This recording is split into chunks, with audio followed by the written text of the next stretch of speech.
né? Me pediram para fazer um videozinho sobre reforma não, perdão, sobre centralização das monarquias. Ontem eu iniciei esse vídeo, né? Falei um pouquinho sobre a centralização, o processo de centralização da monarquia, né, na França e na Inglaterra, né? Processos que foram adiados por conta da Guerra dos 100 Anos. Né? Uma coisa que eu esqueci de falar ontem, a Guerra dos 100 Anos, na verdade, que durou 116 anos. É um momento decisivo, é um momento que muda muito o contexto da história na história, né? E, logicamente, que hoje eu vou falar os dois primeiros a centralizar suas monarquias, né? Primeiramente Portugal, né? Com a dinastia de Avis, com a Revolução de Avis em 1385, e, em segundo lugar, né? A Espanha, né? Posteriormente ter expulsado os árabes. Esse é um contexto diferenciado. A gente não pode falar de centralização das monarquias portuguesa e espanhola sem falar da presença árabe na Península Ibérica, né? A formação dos árabes, a formação do Estado Árabe que aconteceu lá com o islamismo, né? Inclusive eu vou voltar revisando essa semana, a partir de julho agora, né? Eu vou lógico, a gente vai continuar os assuntos, mas eu vou voltar já revisando, já fazendo uma revisão dos assuntos que a gente já viu. E aí a gente vai ver um processo novamente, aquela questão do islamismo, né? O islamismo que forma o Estado Árabe, a religião islã, né? Forma, né? Unifica aquelas tribos árabes ali, forma o Estado Árabe. E a partir desse momento os árabes expandem os seus territórios e vão em busca de novos territórios. E chegam ali, no século 7, 8, chegam ali a Península Ibérica, né? A Península Ibérica formada por Espanha e Portugal.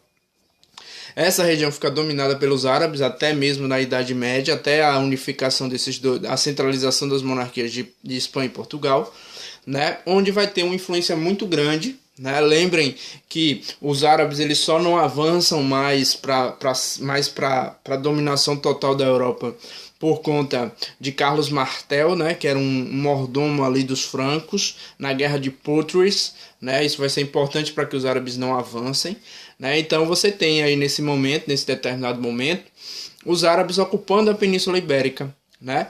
E isso vai ter uma influência muito grande, porque ao invés de atrasar o processo de unificação ou de centralização da monarquia espanhola e portuguesa, isso vai não só vai acelerar esse processo, porque aí as classes sociais ali de Espanha e Portugal vão se unir, né? Cada um em seu território vão se unir para expulsar esses árabes. Então isso vai ser importante. Você tem aí um inimigo comum. Quando você tem um inimigo comum, né, é natural que as classes se unam para vencer esse inimigo comum.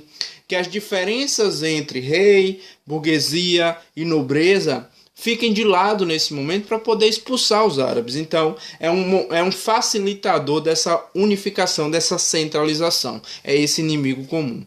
Esse processo ele se inicia na Espanha, né? A Espanha era dividida em reinados, né? Esses reinados estavam ocupados pela presença árabe. Lembre que a presença árabe ela vai ser muito importante, principalmente com relação às técnicas de navegação. Os árabes eram grandes especialistas em técnicas de navegação. Isso vai ser muito aproveitado pelos espanhóis e principalmente pelos portugueses, que criam inclusive a escola de Sagres, que vai ser muito importante para a saída em alto mar, né? Então você tem ali naquele momento os árabes ocupando essa região e esse processo de centralização passa primeiramente pela expulsão desses árabes. Para centralizar você precisa expulsar os árabes e isso vai acontecer, né, na Espanha, em Portugal primeiramente e em segundo lugar na Espanha. Por isso Portugal será o primeiro a centralizar sua monarquia e a Espanha em segundo lugar. A Espanha estava dividida em 4 reinos, né? Castela, Leão, Aragão e Navarra. Eram os 4 reinos ali, né? Um casamento vai, de certa forma, fortalecer a unificação, a centralização, né? O casamento de um rei, do rei de Aragão, Dom Fernando, e da rainha de Castela, Isabel, esse casamento entre Dom Fernando e Isabel unifica esses 2 reinos, o que fortalece, né, na expulsão dos árabes, né? Isso vai acelerar a expulsão dos árabes. O grande processo e a grande diferença entre a unificação um século antes de Portugal e Espanha, está relacionada à hereditariedade da terra. O que acontece? Né? Os nobres, ou seja, os senhores feudais, estão ali tentando expulsar árabes, né? E existia um prêmio para a expulsão dos árabes. Cada nobre que expulsava um árabe ali, uma leva de árabes daquela região, ganhavam um pedaço de terra, né? Terra é poder, logicamente. E na Espanha, no território espanhol, essa terra ela é hereditária, ou seja, o nobre ganha a terra, né? E quando ele morre, a terra não volta para o rei, né? Como era o caso. A terra faz o que? Passa para o filho do nobre. Então isso vai fortalecendo a nobreza. Lembrem, a nobreza, ou seja, os senhores feudais, eram contra o processo de centralização, porque o poder estava na mão deles. Então, quanto mais terra esses caras recebem, né? Ficou escuro agora, né? Foi o sol que deu uma sumida, entrou numa nuvem, né? Mas entendam esse processo. Esse processo o quê? Quando o rei dá uma terra ao nobre que expulsou o árabe, e essa terra é hereditária, essa terra não volta para o rei. Essa terra passa para o filho do nobre. Então isso fortalece a nobreza. Fortalecendo a nobreza, diminui a força de centralização, né? Porque eles eram contra a centralização.